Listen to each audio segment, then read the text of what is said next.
Dever fundamental de pagar tributo. Um dos pontos principais que a gente tem com relação ao sistema tributário é que a gente tem que ter uma ideia de que pagar o tributo é um dever fundamental. Cada contribuinte, então, deve contribuir para o Estado, tá? Para que ele possa manter os serviços públicos. É lógico, tem vários autores, inclusive o Ives Ganter Martins, ele fala que não seria um dever fundamental, mas sim uma ofensa ao patrimônio do particular, como uma coisa pejorativa pagar o tributo. Só que eu discordo veemente com relação ao posicionamento dele, porque ao mesmo tempo que ele fala isso, ele esquece que a administração pública ela deve bancar serviços públicos essenciais. E esse bancar serviços públicos essenciais necessita muitas vezes de valores, tá? Muitas vezes não, necessita de valores para que eu possa bancar o serviço público. E a administração pública é um grande prestador de serviços públicos.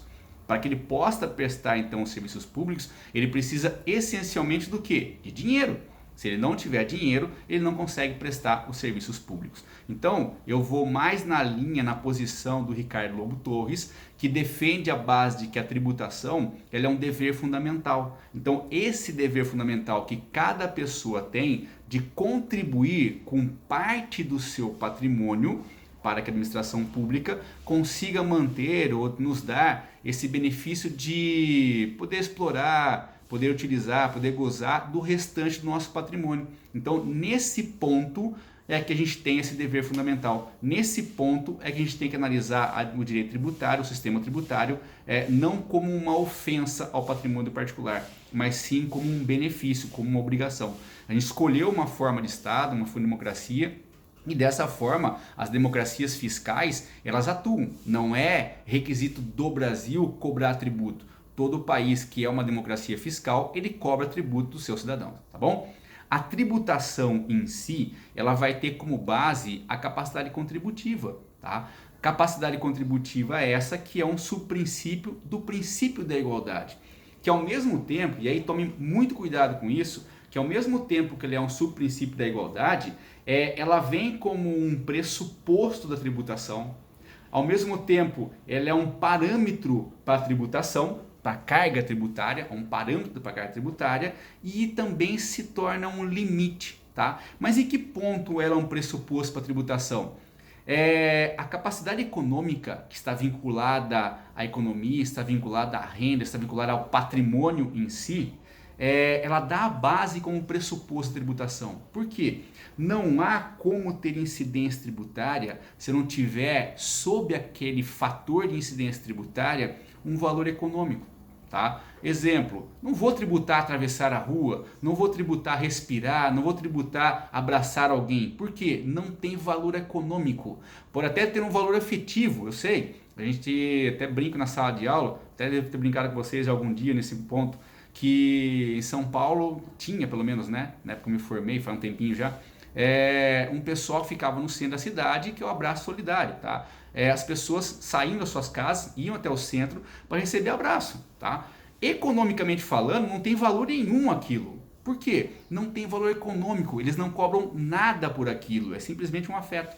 Mas, socialmente, numa questão emocional, você tem sim um valor. Tanto tem valor que pessoas saem das suas casas e vão até o centro de São Paulo para receber um abraço. Então sim, tem um certo valor, mas não um valor relevante para o direito tributário, não um valor que sirva de pressuposto para uma tributação, certo? Então nesse ponto, não vou cobrar tributo porque não tem valor econômico, certo? Ao mesmo tempo, é parâmetro para tributação? Sim, é parâmetro para carga tributária. Quanto maior a capacidade econômica do contribuinte, maior será a tributação. E é nesse ponto que eu tenho igualdade. Se você tem maiores condições financeiras, você terá uma tributação maior. Se você tem menores condições financeiras, você tem uma tributação menor, tá? Então ele serve nesse ponto de parâmetro para tributação. Quanto maior a capacidade, quanto maior a renda, maior o patrimônio, maior será a sua tributação. Quanto menor esse parâmetro, então, será então menor a tributação. Chegando a um ponto, muitas vezes, nem tributação ter, tá? E ao mesmo tempo, serve de limite. Porque a própria Constituição Federal prescreve como um dos limites à competência tributária a igualdade. Como um dos limites à competência tributária a capacidade contributiva. Então, na medida do possível, os contribuintes serão tratados de acordo com a sua capacidade econômica, a capacidade que cada um tem de receber a carga tributária, de ter um parâmetro então de aplicação da tributação, beleza? Então, esse ponto que a gente vai ter, a capacidade tributária, vai ser o norte que a gente vai tratar dentro do sistema tributário, vai ser a base que a gente vai tratar dentro do sistema tributário. Se eu consigo ter esse norte, eu consigo ter uma tributação então justa, tá? Consigo ter uma tributação dentro do limite do razoável, dentro do limite do adequado, beleza? Tributação, como a gente viu, vai sempre ser fixada em cima de manifestações de riquezas, tá? Em cima de signos presuntivos de riqueza. A manifestação de riqueza não significa, esse signo presuntivo de riqueza, não significa necessariamente ser rico, tá? A manifestação patrimonial de riqueza, a manifestação desta riqueza é simplesmente eu ter algo que representa economicamente uma riqueza, tá? Como é o caso do que? Dinheiro. Se eu tenho bastante dinheiro, posso dizer que eu sou rico. Se eu tenho pouco dinheiro, eu não posso dizer que eu seja rico. Mas eu tenho possibilidade nesses pontos de ser tratado então dentro de uma incidência tributária de forma equilibrada, de forma a mensurar a capacidade econômica, tá? Então o que representa esse signo, que representa essa manifestação econômica é que será tributado. Por isso eu não quero que vocês tenham na cabeça o seguinte: o cara tem um carro velho, vai ser tributado assim mesmo. Vai! O cara tem 10 centavos, tributar assim mesmo. Vai, tá? Por quê? São manifestações de riqueza, são signos presuntivos de riqueza. Agora, no abraço, tem algum valor econômico? Não, então não vai ser tributado. Atravessar a rua, tem algum valor econômico? Tem uma manifestação de riqueza? Não, então não será tributado. Então a base de tributação seriam essas. Agora, basicamente, pode mensurar essa manifestação de riqueza em 3 pontos. Quais são esses 3 pontos? Consumo, seja lá de bens ou serviços, renda, tá? Auferir renda será tributado, e patrimônio, aquisição do patrimônio, propriedade do patrimônio, transferência do patrimônio, posse do patrimônio, tá? Tudo isso será tributado também. Então, basicamente, as remanescências de riqueza, manifestações de riqueza, os signos presuntivos de riqueza estão baseados em cima do quê? Estão baseados em cima de uma projeção sobre o consumo, sobre a renda e sobre o patrimônio. E nesse ponto, esses signos presuntivos, eles estão ligados de forma muito fechada, muito próxima à economia, tá? Por quê? Ao mesmo tempo que eu tenho essa função, essa maneira de tratar o direito tributário como uma imanescência de riqueza, esse patrimônio que vai ser tributário, essa economia que vai ser tributária, a tributação está vinculada diretamente à economia. Por que vinculada diretamente à economia? Porque ao mesmo tempo que eu tenho a tributação incidindo sobre o consumo, renda ou patrimônio, eu vou fazer com que ela tenha uma influência muito grande dentro da economia. Em que sentido? Vou imaginar o seguinte: alguns autores, como é o caso do Rubens Gomes de Souza, Luiz Eduardo Schouri, eles têm uma visão de que a tributação, de uma forma direta ou indireta, os efeitos em si da tributação sempre vão estar vinculados ao quê? À renda. Sempre vão estar incidindo sobre o quê? Sobre a renda. E nesse ponto eles fazem uma reflexão cíclica. Em que sentido? Vamos lá. Renda. Vou tributar a renda. Se eu tributar a renda, ao mesmo tempo que eu tributo a renda, eu vou conseguir fazer o quê? Afetar de forma salutar, de forma prejudicial o consumo, prejudicar a poupança. Por que isso? Vamos imaginar o seguinte, um conceito básico do que seria renda.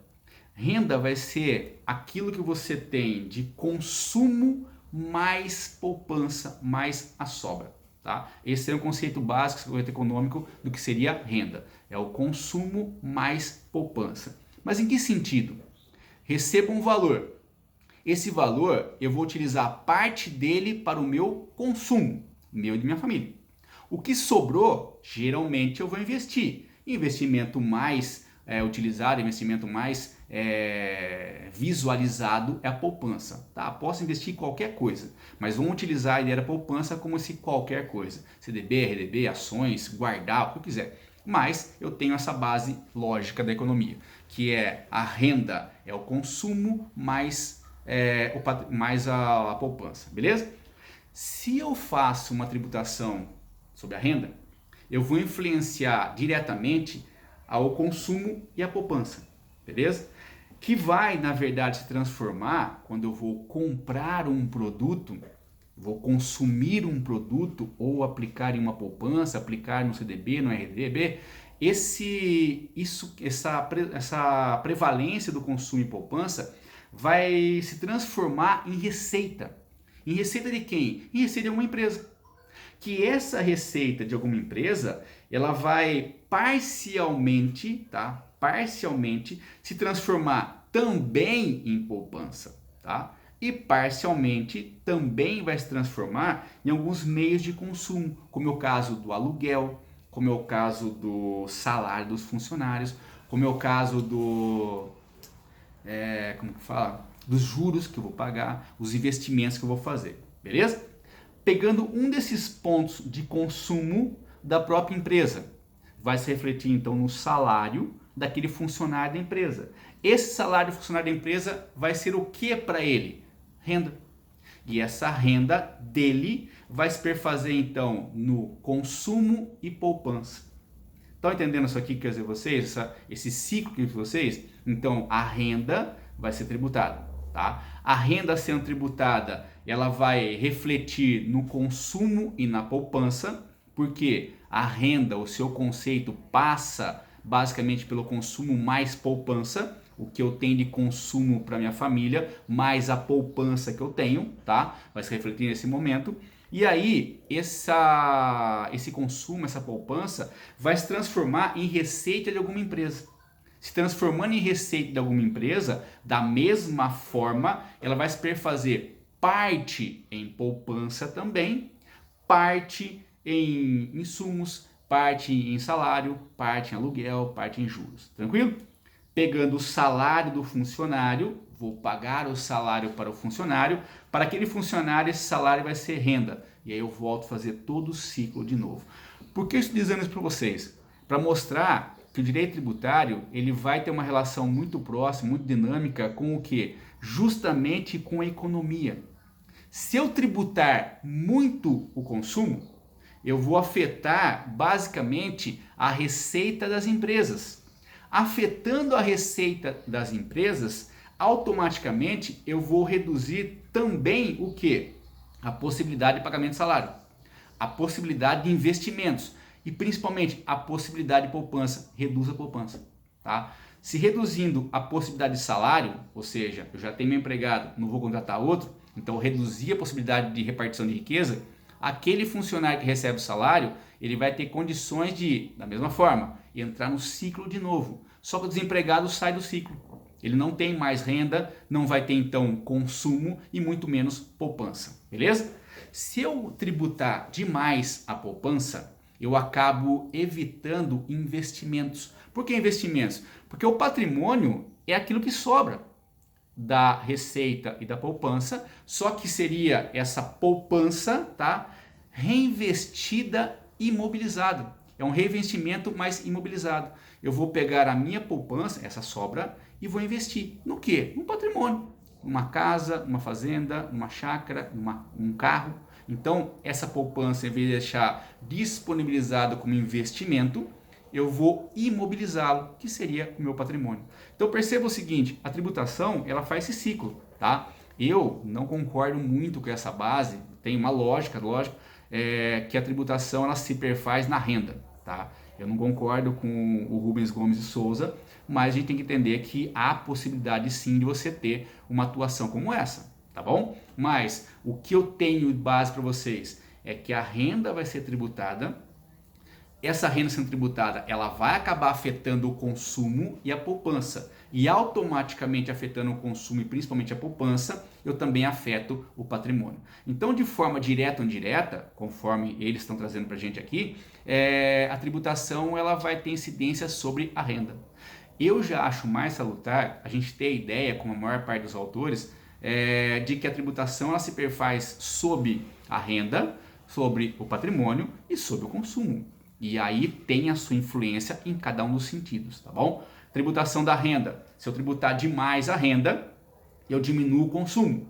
Diminuo o consumo, automaticamente eu também vou diminuir a poupança. Por quê? Primeira coisa que eu vou fazer é gastar o dinheiro com o meu consumo, o que é necessário para mim.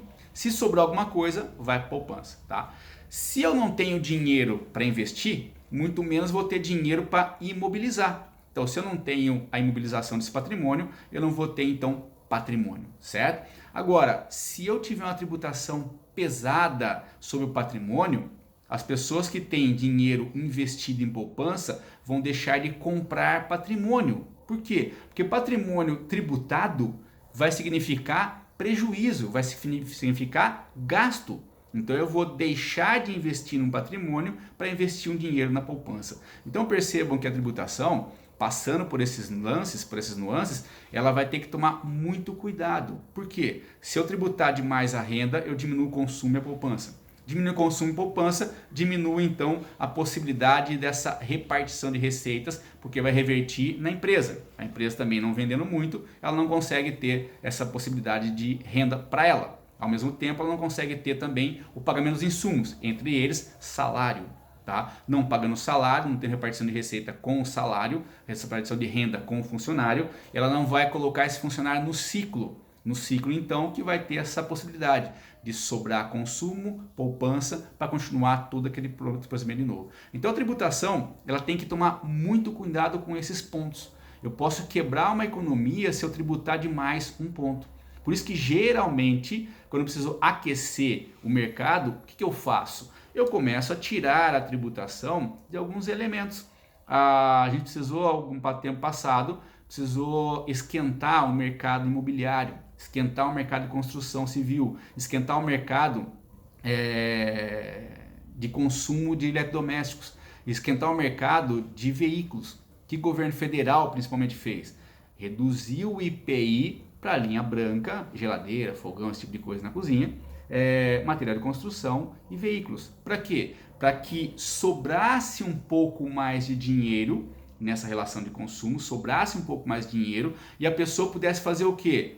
Poupar. Olha, se eu consumo algo que vai para minha casa e esse algo vai reduzir o preço, eu consigo sobrar um pouquinho mais de dinheiro. Meu consumo então vai ser menor. Sobra mais dinheiro, eu consigo aplicar em poupança. Aplicando em poupança, que em investimentos, eu posso comprar patrimônio. Agora, se eu tributar demais esse patrimônio, no meu caso IPVA, IPTU e ITR, a pessoa que tem o dinheiro investido não vai comprar patrimônio. E aí eu termino tirando esse patrimônio do mercado, certo? Então eu tenho que trabalhar essas ideias? Tenho. Tem que ter essa filosofia econômica no direito tributário? Tenho. Porque se eu deixar de pensar o direito tributário com a economia, eu acabo quebrando o país. Beleza? Então é muito importante ter esse ciclo, é muito importante ter essa noção de tributação. E aí vem aquela questão, né? Pagar tributo é uma obrigação simplesmente legal ou é um dever fundamental?